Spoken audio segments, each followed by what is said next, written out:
Məmur vəzifəsində çalışıram, artıq rüşvət almam. Bir sözlə, gənclər hamısı təcrübəli olmalıdırlar. Əlbəttə ki, əlbəttə ki, düzdür. Baxın müəllim, sizin evladlarınız da gəncdir. Müəllimin elədiklərini sizin evladınızın başına gətirsələr, nə edərsiniz? Bax deyim sizə, belə bir vəziyyət olub. Amma istəyiblər onu yoldan çıxarsınlar, mən yanında olmuşam. Mən ona dəstək olmuşam, mən onun tərəfində durmuşam, mən onu başa salmışam ki, həyat nədir, yaşamaq nədir, bəli.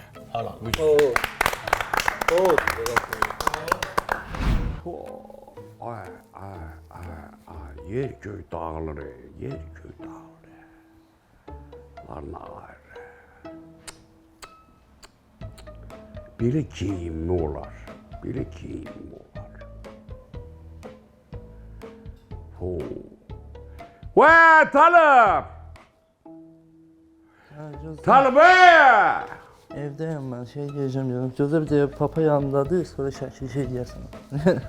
Yaxşı, yox da, papa yanındadır, yanındadır, yaxşı. Nə qımışırsan, hə? Dostumdur, iş haqqı hesabıydı, onu danışırdı. Elə mi? Nə olur? Deyirəm, yaşın başın gəlib, yetişib dana. İstəyirəm sənin çağanı tutun quzuma. Elə o söhbətdə yazdım, mənim bir dənə tələbə yoldaşım var. Yaxşı qızla, onunla münasibətiniz var, deyil, onunla deyirəm, evlənərdim. Kimin var?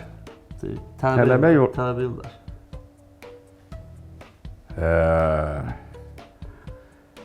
Atası nə işlə məşğuldur? Universitetdə professordur. Nədir? Professordur. Universitetdə? Hə. Maaşı nə qədərdir? Bilməm, yəqin 1500, 1400 belə olardı. Vay, deyirəm cəmaat, günə 1500 manatla nətər dolanır, nətər dolanır. Çox çətindir. Günə yox, aya 1500 qazanır. Səysən sən, hə? Yox, maması da işləyir, Messestrad indi bir tər o da qazanır, bir keçinib gedirlər. Vay, buna bax. Qələtin eləmə. Sən təsəvvür elə, toyda 1500 manat aylıq maaşı olanda mən üzbözü oynayıram. Ondan sonra mən yer ayrılsın, girim yerə də, ha? Başın qarafdır. Lazım deyil mənə belə şey.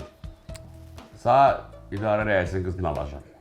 İdarə rəisinin qızı kimdir? Böyük tay var ha, solmaz, onu alacam sana. Solmaz o soldurublar, heç camışı oxşuyur, o boyda şey mən neyim məzəmət? Tirə! Camışı oxşuyur, anan göfərdi idi.